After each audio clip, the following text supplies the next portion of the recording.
Muling nagsalita ang Diyos na nakila, kalawakay na tambad, kapag tubig na hiwalay agad, tubig sa kaitasan, tubig sa kailaliman.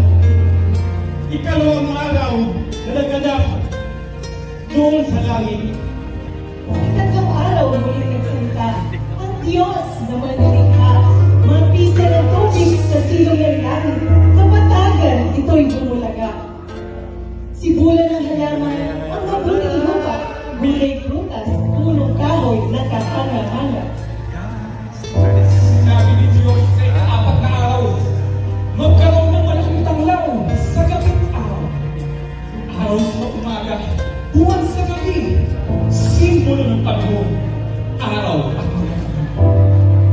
Ang Diyos ay nagsulat ng araw ng kabigla, buklan ang dagat na may buhay ayon sa kabigla.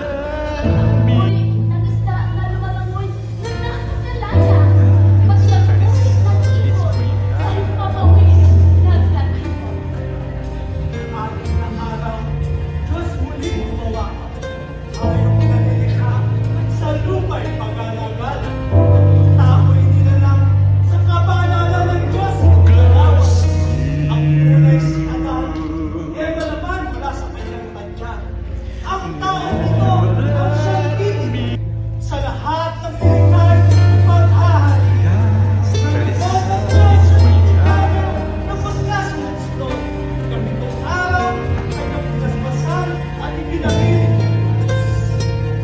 Ahas, yun ang pinakatuso sa lahat ng hayop na nilikha ng ating Diyos na siyang may-ari ng nagkatha.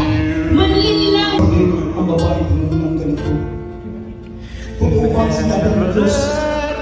Huwag kayong kagkain kung magbungang tao sa lamang. Ang babae sumagot. Huwag lang ang bunga sa gitna, hati ay kamatayan.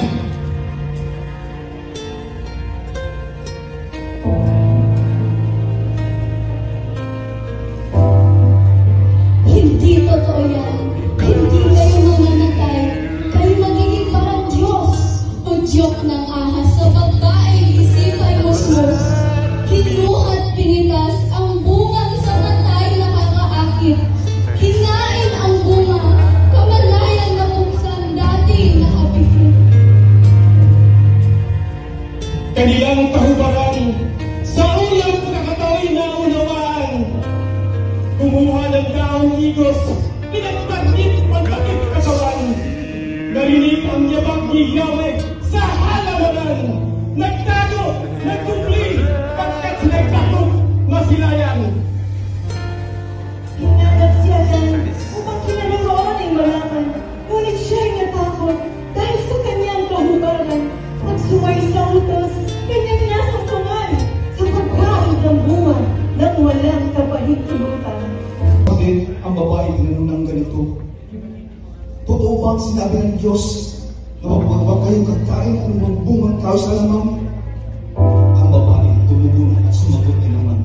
Huwag lang ang bunga sa gitna, hati ay kamatayan.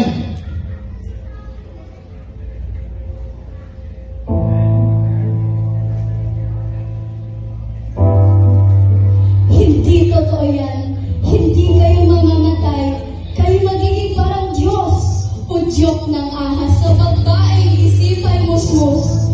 Kinuha't pinitas ang bungang sa matay na kakaakit.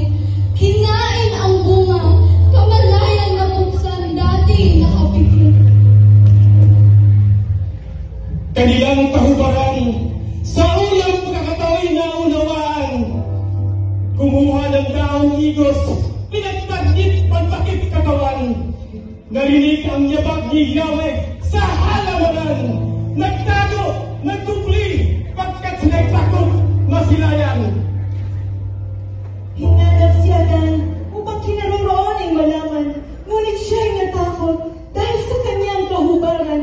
Nagsumay sa utos, kanyang nasumpungan sa pagkain ng bunga nang walang kapahintulutan. Sundalong Romano na sa kanya ay hinagupit. Katawan ni Kristo'y nagkakulit-ulit.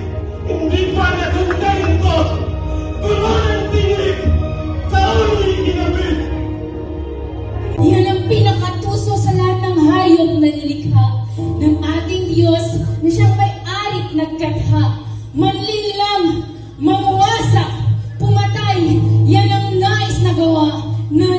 templo na Panginoong Diyos ang may likha.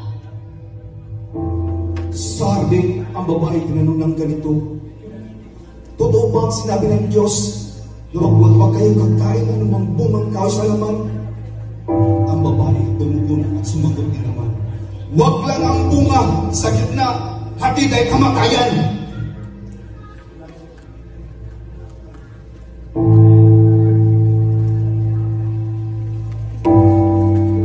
Hindi totoo yan. Hindi kayo mamamatay. Kayo magiging parang Diyos. Udyok ng ahas sa babaeng isipay musmus. Kinuhat pinitas ang bungang sa matay nakakaakit. Kinain ang bunga, kamalayan na buksan dati nakapikit. Kanilang kahubaran sa unang pagkakatao'y naunawaan. Kumuha ng daong igos, pinagtagdit pagtakip katawan. Narinig ang yabag ni Yahweh sa halamanan. Nagtago, nagkubli, pagkat sila'y takot, masilayan. Si Adan upang kinaroroon ay malaman, ngunit siya'y natakot dahil sa kanyang kahubaran. Pagsuway sa utos, kanyang nasumpungan sa pagkain ng bunga ng walang kabahintulutan. Sumpa! Oo, sumpa! Tama ang iyong narinig! Ikaw, ako, tayong lahat ang nagmarang sumpa! Sumpang sa panulang angka ng tao na guna. Kapag sunod sa udyok, tao'y saksalangan na dapat. Maliit man o malaki, sa Diyos tayo mahalaga. Nilikha, binuo, binusog ng pagpapala. Binigyang kalayaan, mamilit nagpasya. Timbangin at alamin ang mali sa tama. Tao'y nilalang sa kawangis at hango, sa imahe ng Diyos na tunay na perpekto. Subalit dalintang sa ahas na muyo, sinuway ang utos, pagkakamaling lubos. Sa kanyang paglilihi, luhang dadami ang pighati. Mga anak ng may kahirapan at sa kanyang asawa, siya'y mananahan. Ito ang sumpa sa babaeng nauna, nalinlang, natukso, sa huli ay nagdusa. Sumpa, sapagkat dininig mo ang iyong asawa. Kumain ka ng bunga na pinagbawas sa tuwina. Pagpapawisan ang kakanin hanggat ikaw ay mapalik sa lupa.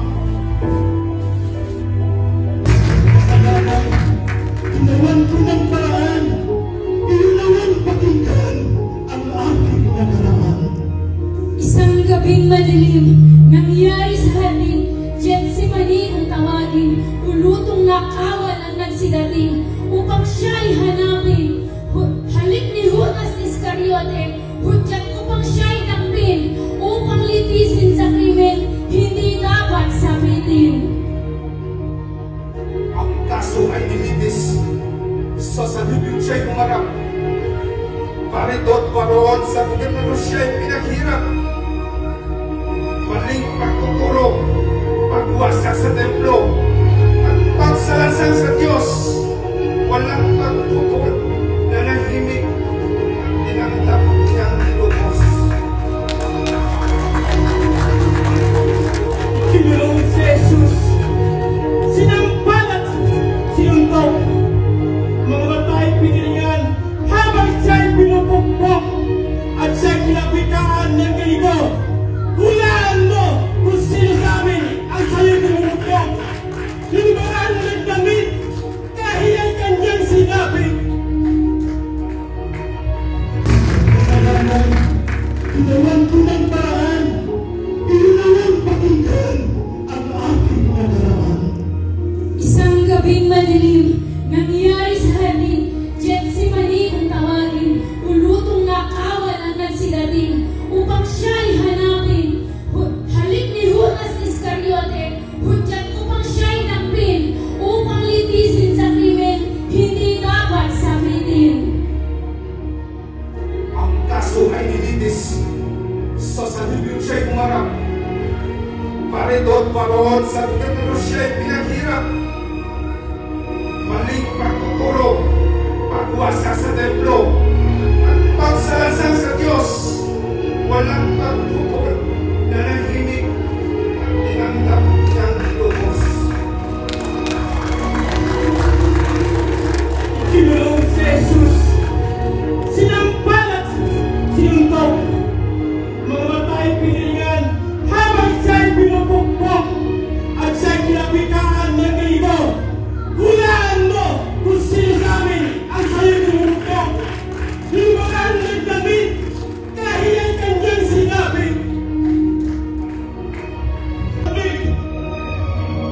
Sundalong Romano sa kanya'y humagupit. Katawan ni Kristo'y nagkakulit-kulit. Hindi pa natundang ito. Puro ng tinglig sa ulo'y ginabit. Bakit ang babae ginanong ng ganito? Totoo ba ang sinabi ng Diyos na huwag kayong kakain kung magbungang tao sa lamang? Ang babae tumugon at sumagot din naman, huwag lang ang bunga sa gitna, hati kay kamatayan.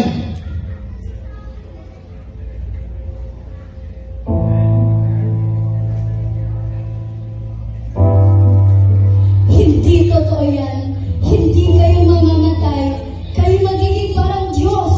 Udyok ng ahas sa babaeng isipay musmos. Kinuha't pinitas ang bungang sa matay nakakaakit. Kinain ang bunga, kamalayan na buksan dati nakapikit. Kanilang kahubaran sa unang pagkakatao'y naunawaan. Kumuha ng daong igos, pinagtagit pagtakip katawan. Narinig ang yabag ni Yahweh sa halamanan. Nagtago, nagtupli, pagkat sila'y takot, masilayan. Hinanap si Adan upang kinaroroon ay malaman, ngunit siya'y natakot dahil sa kanyang kahubaran. Pagsuway sa utos, kanyang nasumpungan sa pagkain ng bunga nang walang kapahintulutan. Bakit ang babae ginanong ng ganito? Totoo ba ang sinabi ng Diyos na huwag kayong kakain kung magbungang tao sa lamang? Ang babae tumugon at sumagot din naman, huwag lang ang bunga sa gitna, hati kay kamatayan.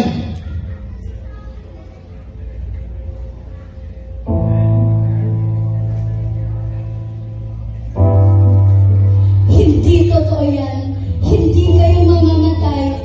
Kayo magiging parang Diyos. Udyok ng ahas sa babaeng isipay musmos. Kinuha't pinitas ang bungang sa matay nakakaakit. Kinain ang bunga, kamalayan na buksan dati nakapikit. Kanilang kahubaran sa unang pagkakatao'y naunawaan.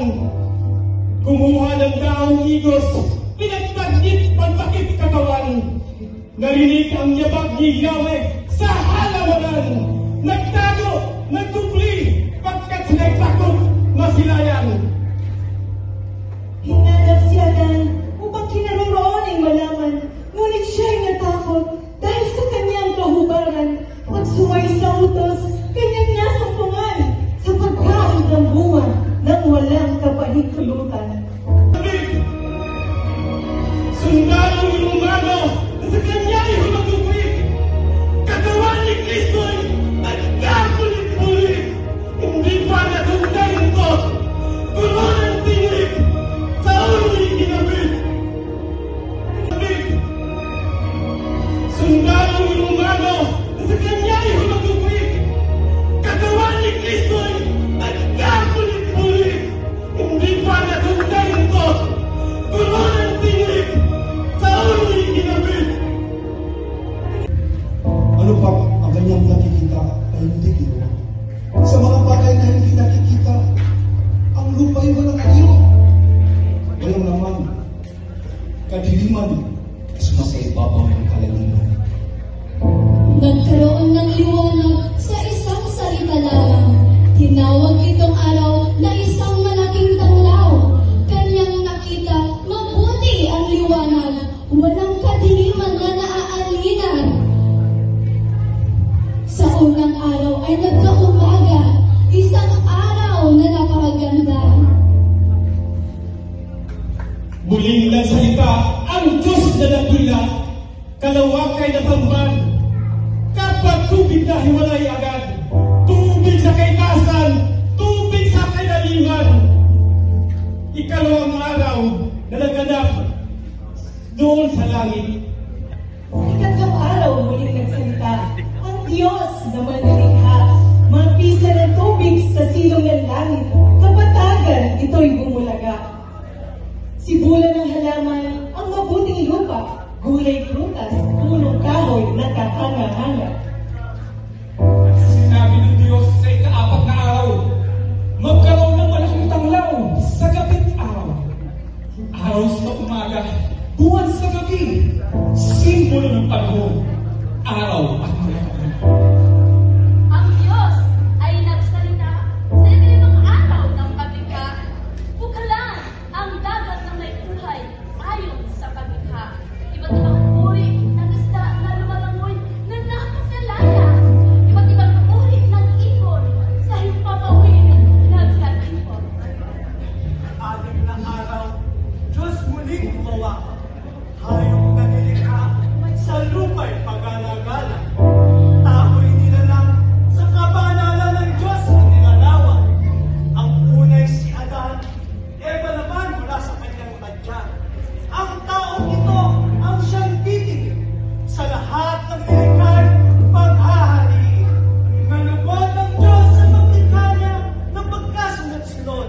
Gabitong araw, kanyang pinaspasan at ipinangiling niyang lubos. Ahas, yun ang pinakatuso sa lahat ng hayop na nilikha ng ating Diyos na siyang may-ari't nagkatha. Manlinlang Ano pa ang kanyang nakikita ay hindi ginawa. Sa mga bagay na hindi nakikita, ang lupa ay walang aliw. Walang laman, kadiliman, sumasa ibabaw ng kalaliman. nagkaroon ng liwanag sa isang salita lamang. Tinawag itong araw na isang malaking tanglaw.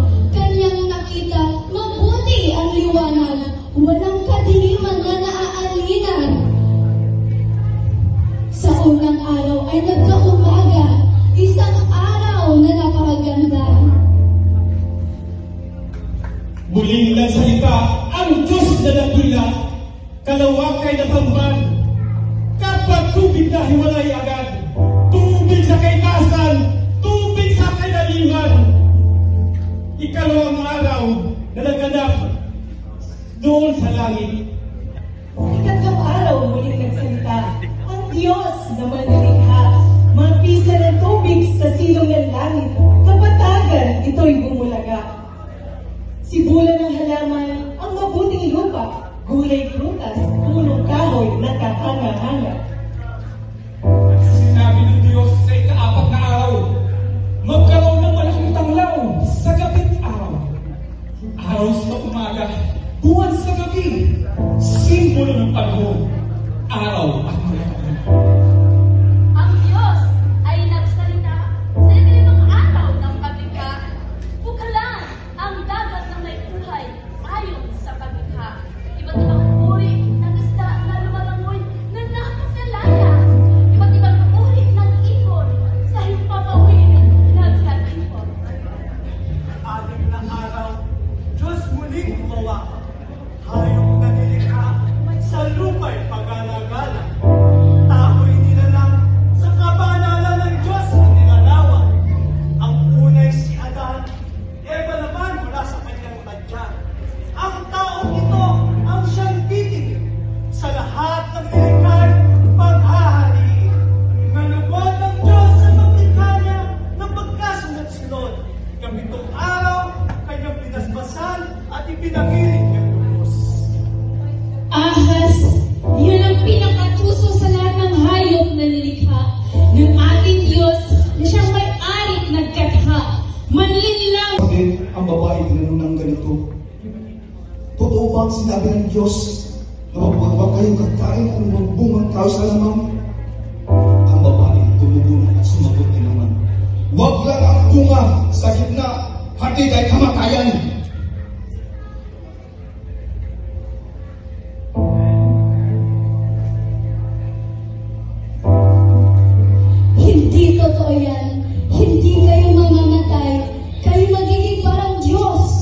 udyok ng ahas sa babaeng isipay musmos. Kinuhat pinitas ang bungang sa matay nakakaakit. Kinain ang bunga, kamalayan na buksan dati nakapikit. Kanilang tahubaran, sa unang pagkakatao'y naunawaan. Kumuha ng daong igos, pinagtagit pagtakip katawan. Narinig ang yabag ni Yahweh sa halamanan. Nagtago, nagtubli, pagkat sila'y takot, masilayan. Hinanap si Adan upang kinarorooning malaman, ngunit siya'y natakot dahil sa kanyang kahubaran. Pagsuway sa utos, kanyang nasumpungan sa pagkain ng bunga nang walang kapahintulutan. Bakit ang babae tinanong ng ganito?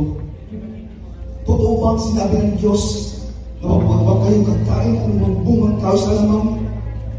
Ang babae tumugunan at sumagot din naman, huwag lang ang bunga sa gitna, hati ay kamatayan.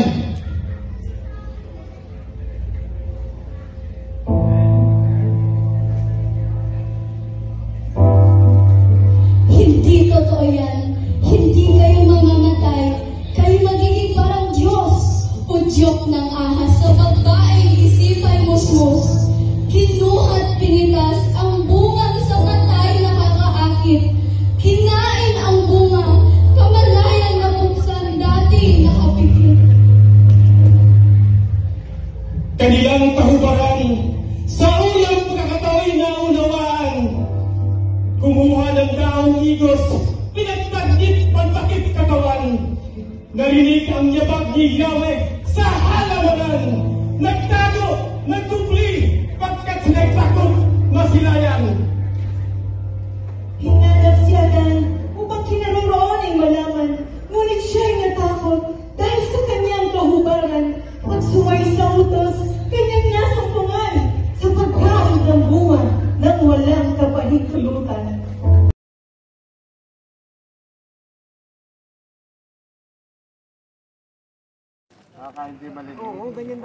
Hello guys! Welcome! Ayan, ang bilis naman. Ayan, ito yan. Sige, video. Hindi ko na tanong kasi hindi naman tayo uwi. Kaya may isda. Ano na kung hindi naman magda.